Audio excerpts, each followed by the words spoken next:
Você já parou para pensar que a sua empresa pode estar pagando impostos a mais? O nosso sistema tributário é bem complexo e é comum as empresas pagarem mais do que o devido.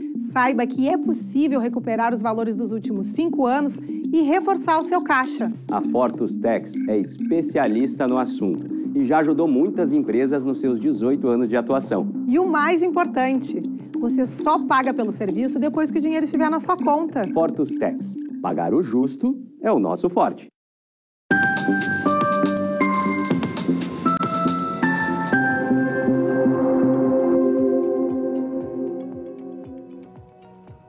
Olá, estamos começando agora o programa Papo Certo, com minha apresentação Amanda de Oliveira e Evanira Guiar.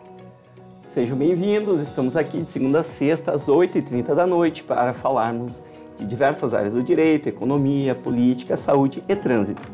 Papo imobiliário e o tema é cuidados na compra e venda de imóveis. O que é preciso saber para não haver problemas futuros?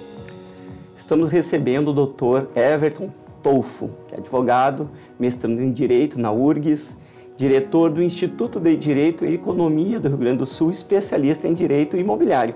Muito obrigado pela presença no Papo Certo. Muito obrigado, pessoal. Agradeço a Amanda e Ivanir. Espero que hoje a gente tenha um super bate-papo aí sobre direito imobiliário. Seja muito bem-vindo então, Dr. Everton. E você aí de casa pode saber mais sobre este tema enviando a sua pergunta ou comentário através do nosso WhatsApp 51 30 29 80 80, que o nosso convidado vai responder aqui no programa. Fique aí, que já estamos voltando.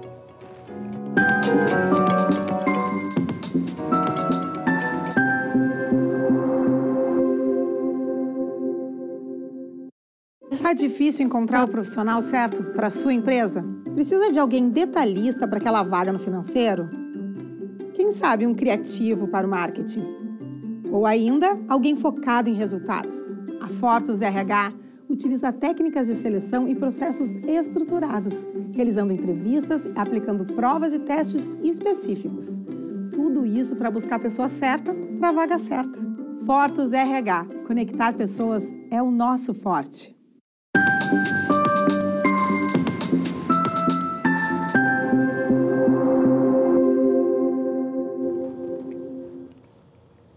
Estamos de volta com o Papo Certo e não se esqueçam que também estamos transmitindo o programa através do YouTube e Facebook. E vocês podem assistir e compartilhar através destas plataformas. Então, doutor Everton, para começar o nosso papo de hoje, o que é um contrato de gaveta e ele tem validade? Bom, para falar um pouco sobre o contrato de gaveta, ele é um compromisso de compra e venda, talvez seja o documento mais utilizado dentro do direito imobiliário e, obviamente, ele tem a sua validade, ele não transfere a propriedade, não sai no nome de uma pessoa só com ele e transfere para outra, precisa de uma escritura pública.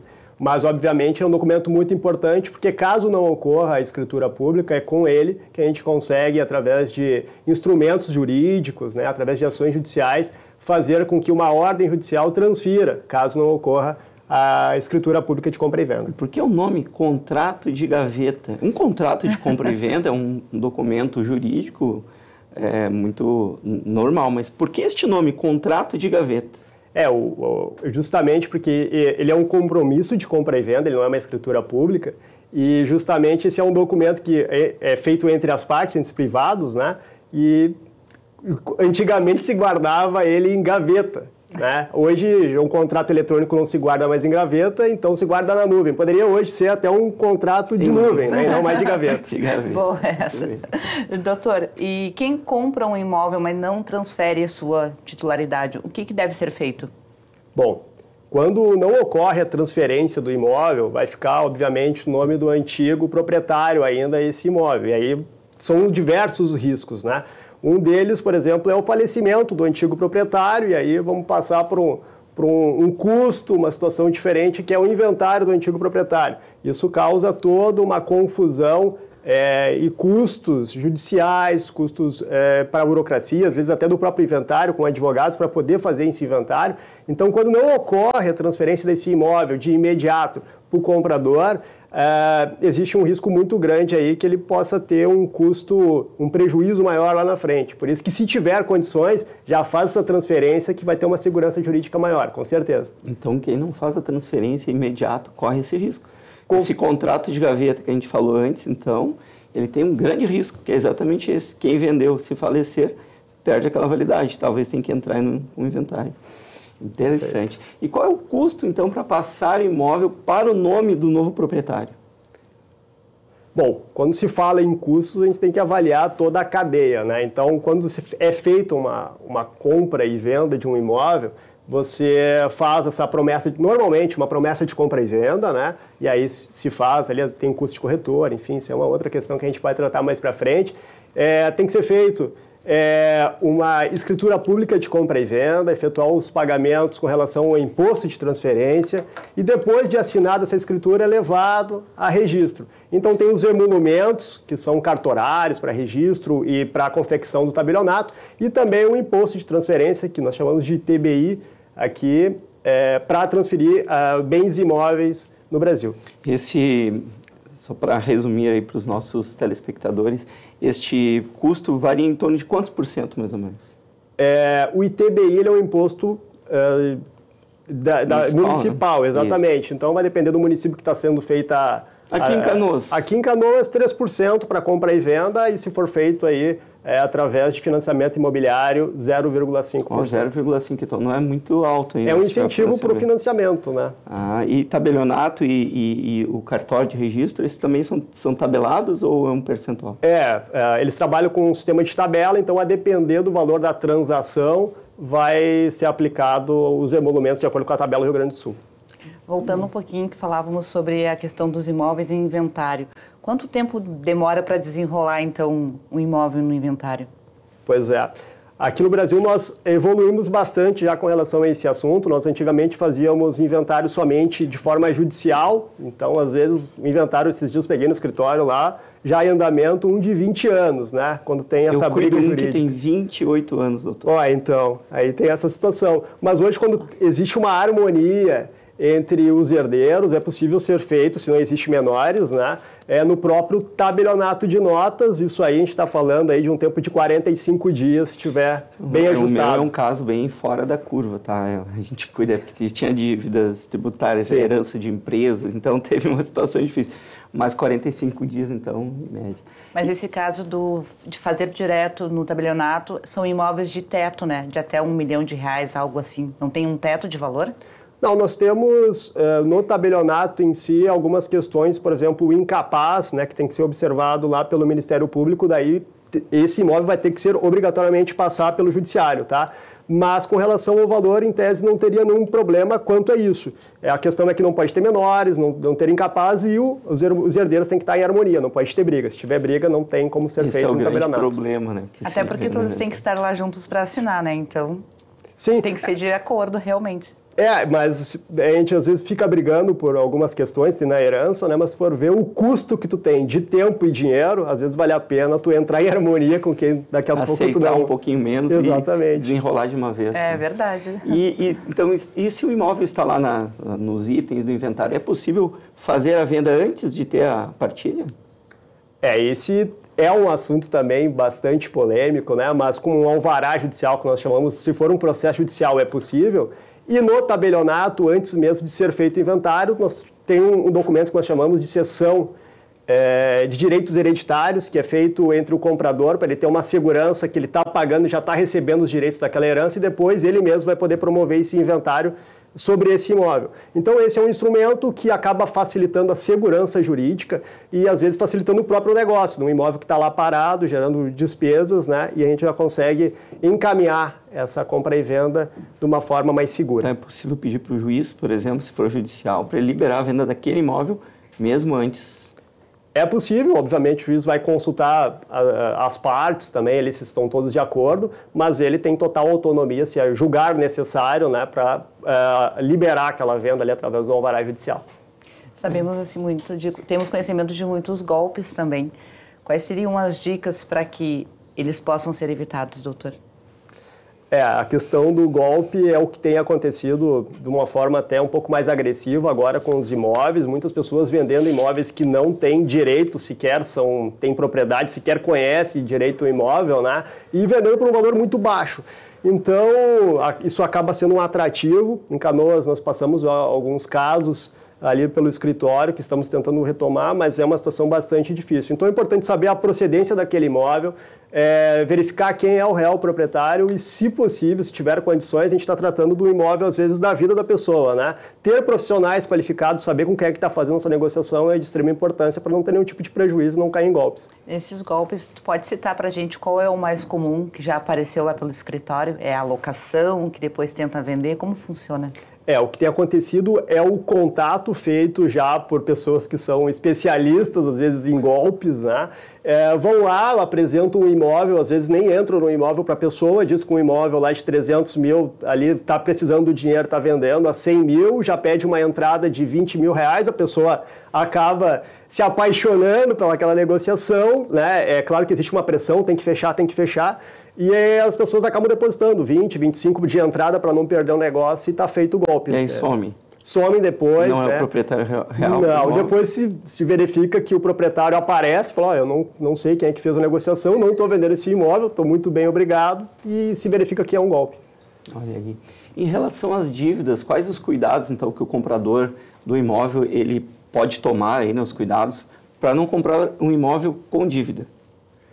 Sim, essa questão nós chamamos no direito e na economia também, né? Para não comprar um abacaxi, na verdade.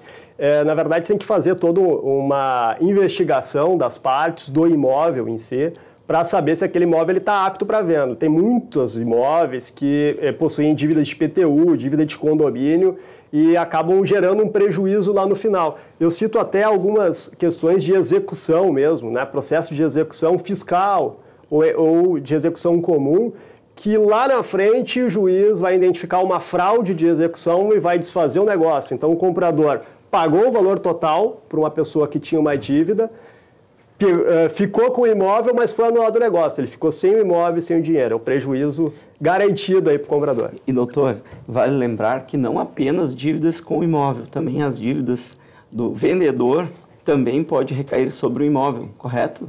Exatamente. Então, é justamente isso. Não é avaliar somente o imóvel. A matrícula ela é fundamental para ser analisada, mas avaliar quais são os processos e se esses processos eles acarretam algum risco para aquela negociação. Isso tem que ser feito, senão pode estar entrando um abacaxi. Sem falar que a pessoa pode estar aí utilizando a economia de uma vida inteira para comprar um imóvel. Dá um exemplo, R$1 milhão e às vezes quer economizar R$1.000, R$2.000 para pagar um profissional para verificar se aquele negócio, né, é seguro. Então, fica a dica aí, né? É uma economia que não vale a pena. Nesse caso, a economia é exatamente o contrário, é investir aí, né, advogados, corretores, né, para ter segurança no seu negócio. Né? E falando exatamente sobre isso, como que o comprador faz para saber que ele está comprando de quem realmente pode vender? Sempre que for tiver interesse em fazer uma aquisição, normalmente se buscam profissionais especializados na área. Nós temos diversos corretores de imóveis aqui em Canoas, temos grandes profissionais, a gente trabalha com alguns lá no escritório também, atendemos algumas imobiliárias, Porto Alegre, enfim. Então, saber quem é aquele profissional, se realmente ele está no mercado, se ele possui um jurídico por trás dele, porque, obviamente, a gente sabe que corretores de imóveis eles têm uma especialidade diferente, que é a venda do imóvel, né? E se tem um corpo jurídico por trás, aquilo ali dá uma segurança, porque é toda feita uma investigação, é feito um bom contrato para amparar as duas partes, não é o vendedor nem o comprador, o negócio tem que ser perfeito. Muito bem. E quem adquire um imóvel, logo em seguida começa a aparecer aqueles mofos, infiltrações. Tem algo que o proprietário que vendeu anterior tem que fazer? Pois então, essa é uma das grandes questões que o direito tem trabalhado, né?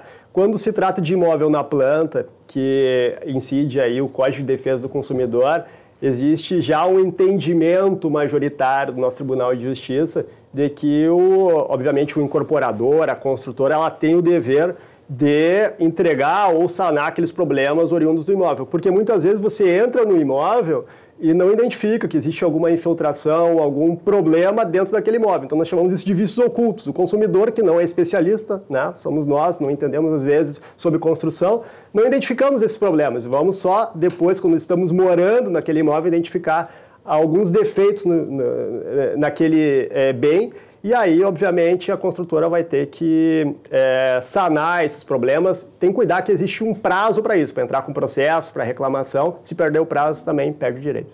Mas isso em casos de imóveis novos, né? Como tu falaste na planta que tu compras. E no caso de imóveis que já são usados? Esse talvez seja o tema mais polêmico, tá? Quando se trata de imóveis usados entre privados, que é feita essa negociação, normalmente a pessoa entra no imóvel e identifica eventuais infiltrações ou eventual defeito. A questão é verificar quem é que entregou. Se aquele imóvel foi entregue com defeitos e não teve nenhum tipo de modificação, o vendedor vai ter que arcar com aquele custo porque era um defeito que não era aparente, foi identificado depois. Mas se a pessoa eventualmente, sei lá, mexeu na parede, né, colocou algum tipo de revestimento e alterou aquele cenário ali, pode ter contribuído, então talvez essa seja uma interpretação de responsabilidade do comprador. É importante o engenheiro. É uma perícia, ser né? contratado um perito, um engenheiro, para identificar quem é efetivamente o responsável por isso. Exato. Dentro do processo, isso aí muito provavelmente vai passar por uma perícia judicial, mas pode ser evitado às vezes, né? Tu não adquiriu um imóvel se tem um especialista que já identificou antes, tem adquirido. Prevenção sempre o melhor remédio. É o mais excelente barato. a tua sugestão, Evander. Gostei bastante também. Pessoal, nós chegamos agora no finalzinho do nosso primeiro bloco. Vamos fazer um intervalo de 30 segundinhos e já voltamos com o Papo Certo. Fiquem aí com a gente.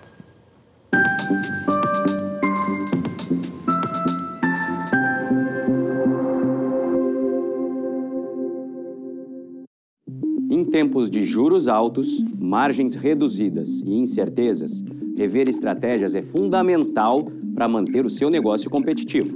Esse cenário exige planejamento e organização financeira. Nessas horas, qualquer ajuda é bem-vinda, mas a ajuda de um especialista é necessária. A Fortus Consulting conhece na prática e tem as soluções adequadas para cada situação. Fortus Consulting. Melhorar os seus resultados é o nosso forte.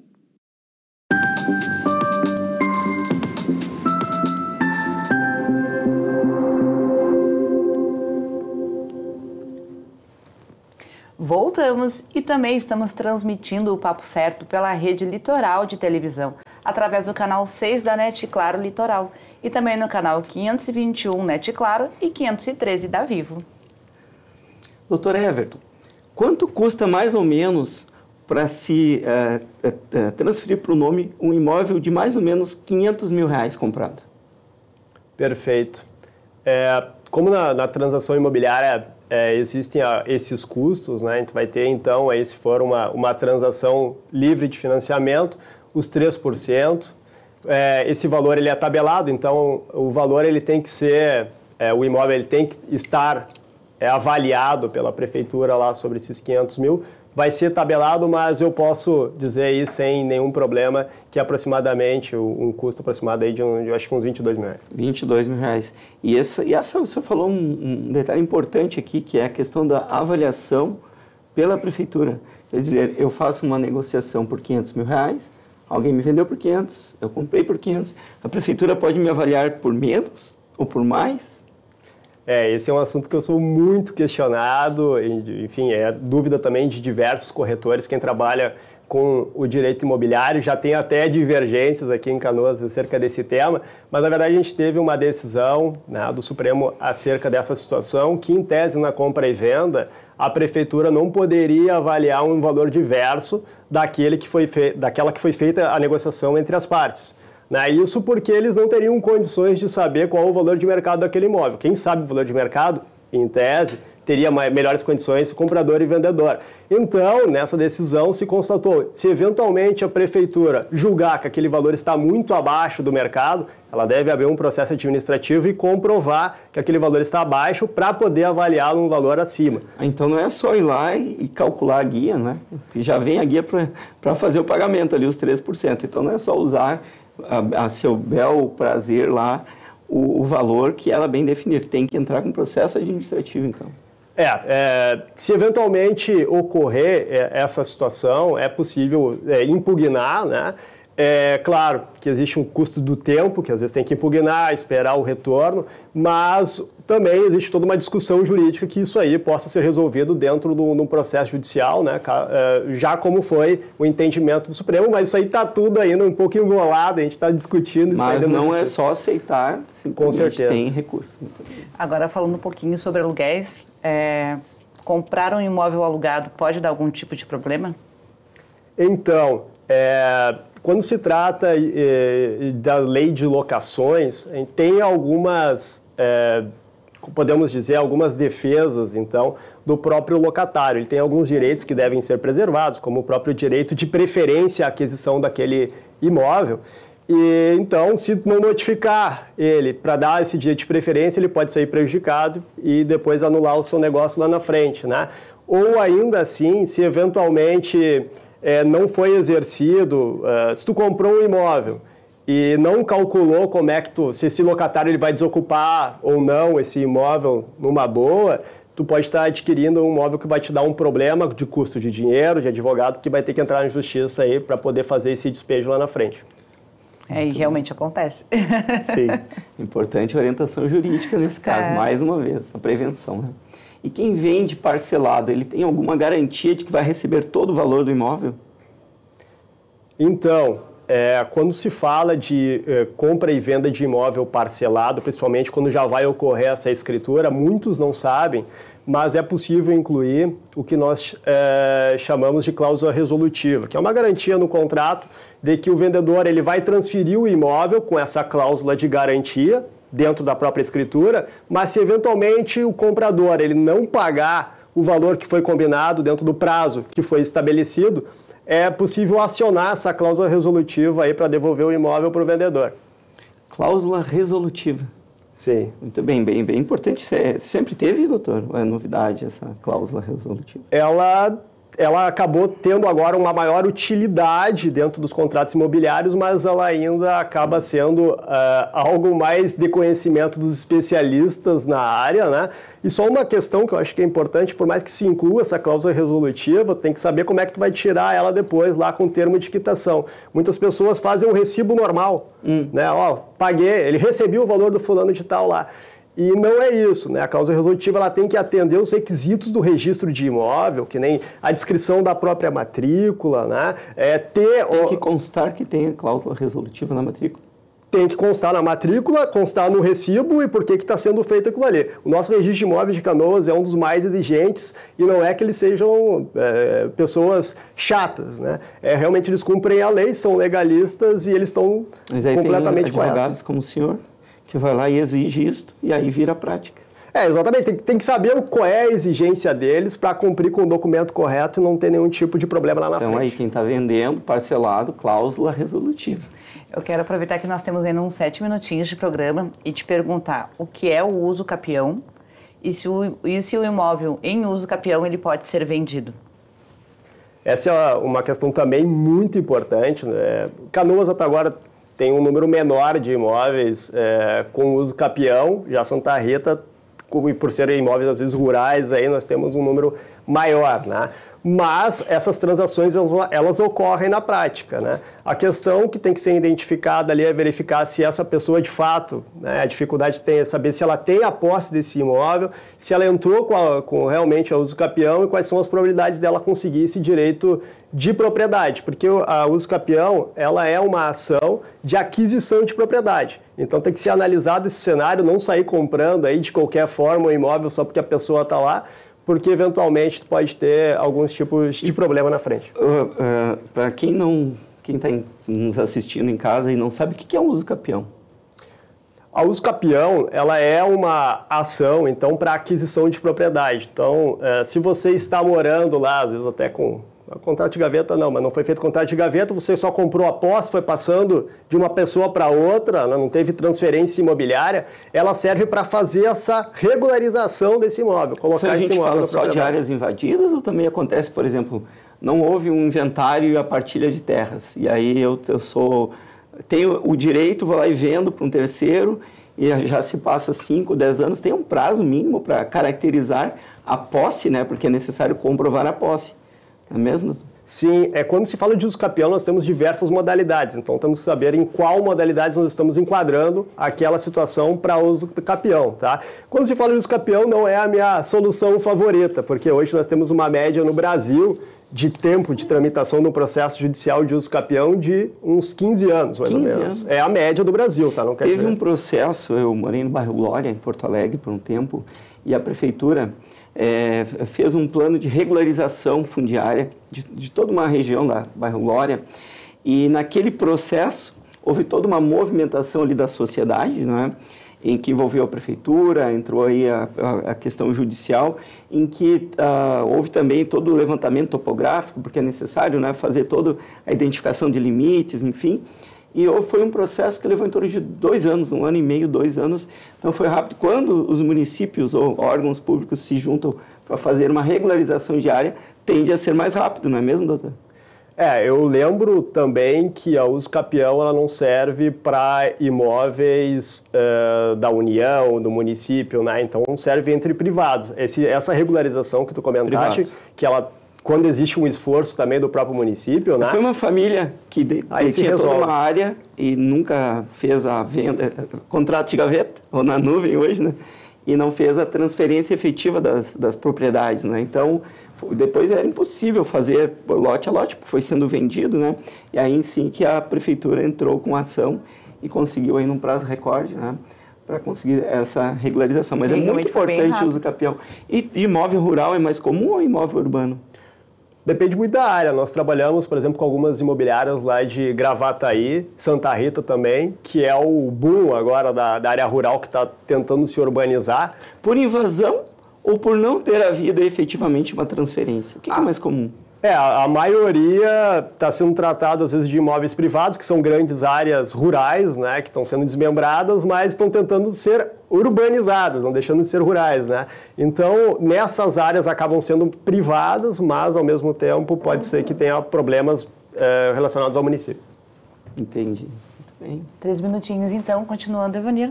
É permitida a compra de imóvel e a propriedade ser de um único filho? Comprei um imóvel, tenho 2 filhos e quero passar apenas para um. Pois é, essa questão às vezes de beneficiar ou não, né, um filho apenas fazer a venda, vai precisar aí da anuência dos demais para poder fazer essa transação, senão ela pode ser anulada lá na frente por algum dos outros filhos ou herdeiros, obviamente. Mas é fácil? Legal? Legal deve observar só a questão dos requisitos legais para fins de anuência e autorização dos demais herdeiros filhos, né? Certo. E mais uma perguntinha. Quem é casado pode vender um imóvel próprio sozinho ou precisa da assinatura do cônjuge? Perfeito. Eu vi que vocês também tiveram já alguns convidados que falaram sobre regime de bens, e aí, nesse caso, vai depender do regime de bens mesmo. Nós temos uma outra questão que é a união estável, né? Que essa, sim, é um tema polêmico, se precisa ou não a anuência do cônjuge nessas compras e vendas. Eu vou deixar, de repente, para um outro bate-papo, porque esse é um assunto que vamos longe. Mas o ideal é que sim. A segurança, se não puder, custa, né? Assina, tem que colocar para assinar para evitar qualquer tipo de problema e reclamação lá do prejudicado na união estável. Mais uma dica aí para quem está fazendo a compra, não é? Para ter a garantia, né? Parece muitas vezes muito comum que a pessoa é solteira no seu estado civil. Mas vai verificar, redes sociais, doutor, que hoje em dia é muito usado, a pessoa é casada. Né? Então, aí, mais uma vez, procurar ter a segurança jurídica quando se estiver fazendo a compra de um imóvel. Afinal de contas, uma vida inteira, como eu disse, economizando para chegar nesse momento e não ter uma garantia que, às vezes, custa muito pouco. Tem uma pergunta aqui de um telespectador, ele quer saber se ele, como pessoa física, ele pode retirar o registro de imóveis, ele mesmo, ou ele precisa de um advogado ou um corretor para ter o acesso ao documento? Eu acredito que a pergunta seja direcionada à matrícula. Tá? A matrícula é um documento público, você pode ir no registro de imóveis do local onde está esse imóvel e fazer o pedido da matrícula. Sem menores problemas, paga os emolumentos e está liberado. Perfeito, então. Em nome da equipe do nosso programa, da Ubra TV, muito obrigada pela tua presença. Muito obrigado, pessoal. Acho que foi um bate-papo super interessante. Também me sigam nas redes. Meu nome é Everton Tolfo, @EvertonTolfo no Instagram lá. Estou sempre postando vídeos sobre o tema. Eu agradeço também a vocês por terem nos assistido e lembro que o nosso programa ele pode ser revisto de segunda a sexta, às 7h30 da manhã.